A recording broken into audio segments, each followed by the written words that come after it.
네, 안녕하세요. 마스터키링의 마키입니다. 네, 저는 최근에 부동산 좀 구해달라, 아파트 좀 구해달라, 금매 없느냐 이런 전화를 되게 많이 받고 있는데요. 여러분들께 그런 얘기에 대해서 좀 말씀드리고 싶어서 제가 영상을 찍게 됐습니다.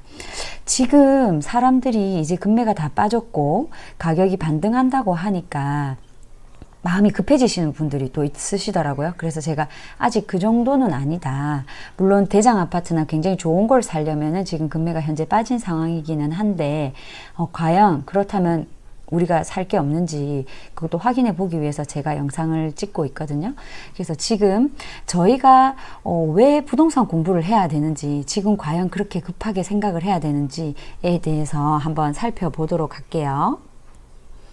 네, 지금 여러분들께서는 보시면 사람들이 금매가 빠졌고 가격이 올라가고 있다. 특히 서울은 그렇다. 이런 얘기를 많이 하는데 지금 보시면 부산 시장에 대해서 이렇게 나와 있는 걸 볼 수 있고요. 2020년 보시면 12월 기준으로 전 매매가가 1284만 원 평당 기록됐었죠. 그리고 지금 현재 23년도 1월에 다시 1284만 원. 작년 10월, 11월, 12월에 아주 어두운 터널을 지나서 지금 현재 다시 보시면 반등 지점을 지나고 있는 걸 알 수 있겠죠.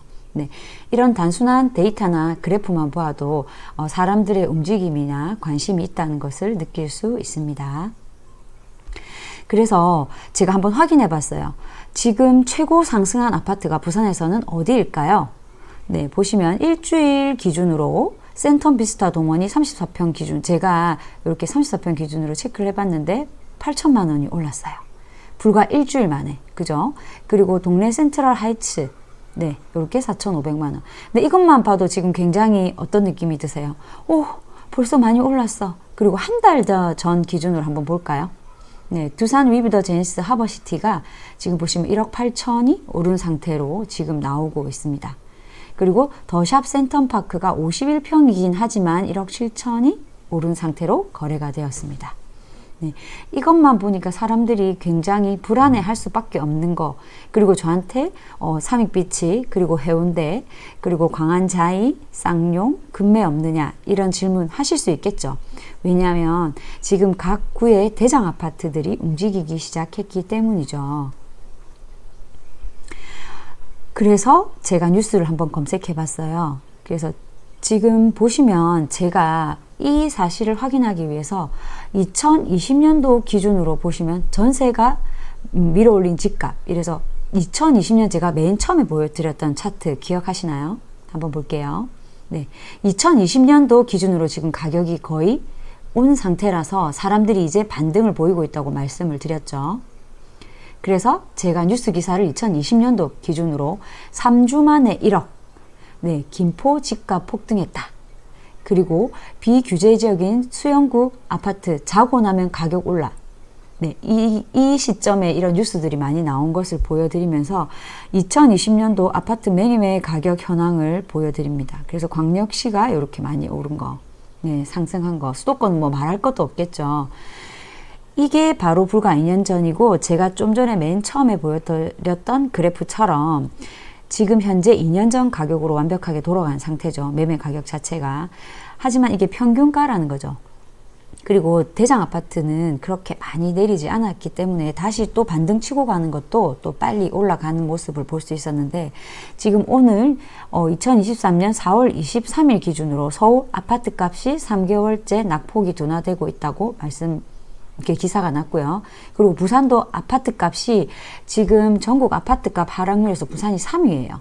3위인데도 낙폭 자체가 둔화됐다. 이런 뉴스가 지금 나오더라고요. 이제 사람 심리를 반영하는 거라고 할 수 있죠.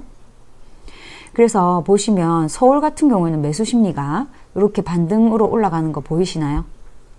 그죠? 부산 같은 경우에는 아직 그 정도는 아니죠. 그래서 이렇게 옆으로 이렇게 기고 있는 모습, 이제 더 떨어지진 않는 모습을 보여주고 있다는 거죠. 그래서 최근에 저에게 부산의 대장 아파트 가격을 문의하시는 분이 되게 연락이 많이 왔었습니다. 그리고 제가 더 체크해보고 싶었던 건 뭐냐면 외지인 투자 증가 지역에 대해서 체크를 해봤어요. 왜 이걸 해봤냐. 과연 2019년 11월이 저희 2019년 11월에 부산 지역 조정 해제가 되면서 2019년 12월부터 가격이 폭등하기 시작했거든요. 부산이. 그래서 그 당시에는 외지인들이 도대체 어디를 투자했는지 궁금한 거예요. 그래서 2019년 12월로 제가 해운대구 보시면 324건 맞죠? 그 다음에 진구, 남구 가격이 오르기 시작하면서 보면 되게 좋은 구들 평당가가 높은 구 위주로 거래가 먼저 많이 일어나기 시작했거든요. 그래서 2020년 11월 이때 1년이 지난 시점 이때쯤에 지금 보시면 해운대구, 진구, 북구, 강서구 이제 더 아래 하급지로 이렇게 가격이 거래가 일어나는 것을 볼 수 있죠. 네, 그리고 2022년 4월에는 보세요. 영도구 거의 프로테지가 지금 5분의 1 정도로 떨어져 가지고 이렇게 나오는 거 보이시죠? 네, 이렇게 떨어져서 나오는 모습을 보면서 외곽으로 이렇게 외지인 분들이 거래를 하고 계시다는 것을 알 수 있습니다. 하지만 최근 3개월 어떻게 됐나요? 최근 3개월 지금 시점 기준으로 말씀드리는 거예요.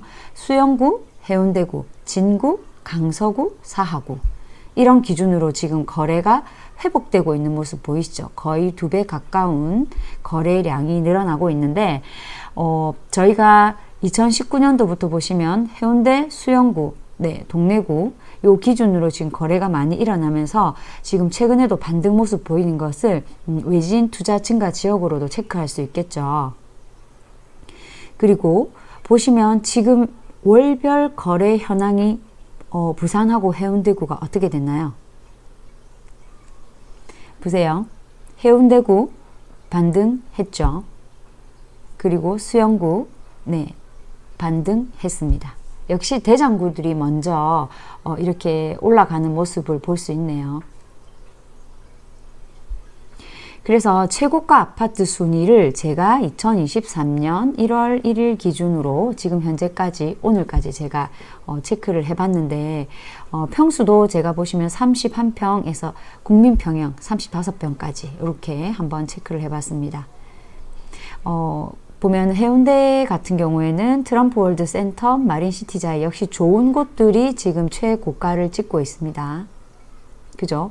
근데 저희가 여기서 체크해 봐야 될 게 과연 이런 것들의 거래와 그리고 최고가 순위 금액으로는 봤지만 어디가 더 많이 거래가 일어날지에 대해서는 뒤쪽으로 이렇게 연결해서 봐야 된다는 거죠.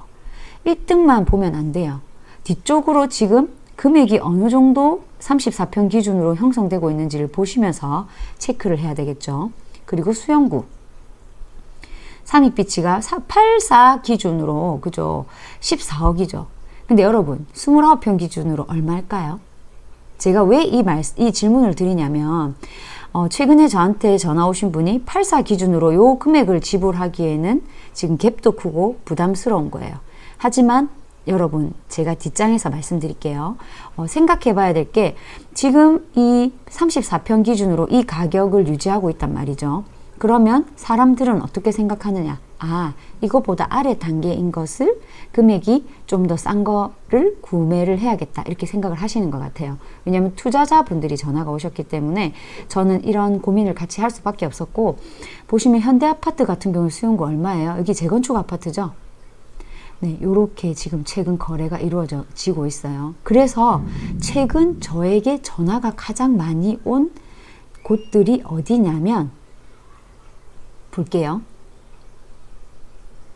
저한테 전화가 제일 많이 오는 곳들이 네, 요거랑 네, 요거랑 그리고 해운대 쪽은 여러분들이 지금 이제 투자자분들은 잘 모르시겠지만 저한테는 요거 네, 요렇게 연락이 많이 온답니다. 하지만 제가 여기서 체크를 해 드릴 게 있어요. 뭐냐? 요거하고 금액은요 다르죠. 요거 금액은 뭐가 공통점일까요? 다음 장에서 보여드릴게요. 네, 지금 저한테 전화 오시는 분들이 무주택자이거나 1주택자 분들이 전화가 많이 오세요. 지금 여기 보시면 여러분 출시 2달 만에 25조 6천만 원을 대출이 나간 상태입니다. 그리고 최근에는 지금 디딤돌 대출이랑 보금자리론도 특례 보금자리론보다 훨씬 더 조금 더 낮은 이율로 지금 나오고요. 그리고 조건 자체가 어떤가요? 다르죠. 네, 그래서 요게 기준이 되는 것 같아요. 요 금액 기준으로 대출을 받으실 수 있는 분은 받으려고 노력을 하시고, 아까 제가 말씀드렸지만 34평이 예를 들어서 14억이다. 하지만 84 기준으로가 아니라 30평, 28평 기준으로 만약에 8억에서 9억을 한다. 그러면 이분들은 요 특례 보금자리론이라든지 이런 대출들을 이용하셔가지고 여기에 똑같은 아파트에 이런 물건들을 구매를 하려고 노력을 하시더라고요.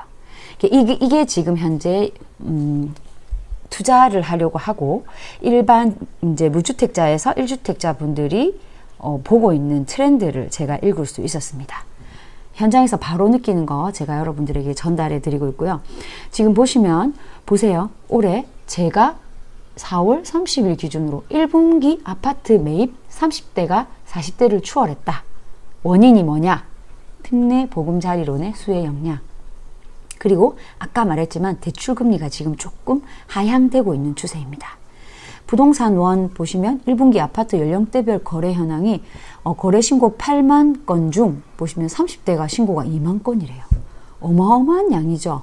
네. 그리고 다음은 제가 이거를 보면서 지금 좋다. 그러면 부산을 지금 현재 우리가 거래를 해도 안전하냐, 또 역전세를 맞는 건 아니냐, 이런 고민들을 많이 하시잖아요. 그래서 보세요. 부산 지금 시장의 흐름을 지금 보시면 2023년도만 적정 수요보다 굉장히 높은 공급을 보이고 있죠. 여기서도 마찬가지입니다. 2023년 네, 여기까지만 공급을 많이 보이고, 내년부터는 저희가 전세를 2년 정도 돌리잖아요. 그러면 내년부터는 어떻게 되나요? 공급이 없어요. 그래서 사람들이 부산에 대해서 좀 더 관심을 가지고 지금 사놓으면 제일 싸다라고 판단을 하시는 것 같아요. 보시면 2024년도 4분기만 공급 초과입니다. 과잉. 나머지는 그 다음부터는 보시면은 보세요. 적정. 그리고 2024년도부터는 부족하고 적정하고 초과되고, 그죠? 계속 이런 양상을 보여주고 있어요. 여러분들이 이런 것만 기본적으로 알아도 제가 투자함에 있어서 좀 더 안정적으로 할 수 있다, 이런 말씀을 드리고 싶고요. 앞으로 좀 더 이런 정보와 소식들을 제가 전해드리도록 노력을 할 건데, 현장 소식과 함께 여러분들께서 구독, 좋아요 꾸준히 눌러주시면 제가 조금씩 여러분들에게 하나씩 알려드리도록 하겠습니다. 네, 지금 시장의 흐름을 읽어야 하는 이유 아시겠죠? 그래서 지금 우리는 어떻게 해야 될까요? 마스터키링 커뮤니티 네이버 검색을 하시면 다음 시간에 또 저를 만날 수 있으실 거예요. 다음 시간에 또 만나요. 안녕.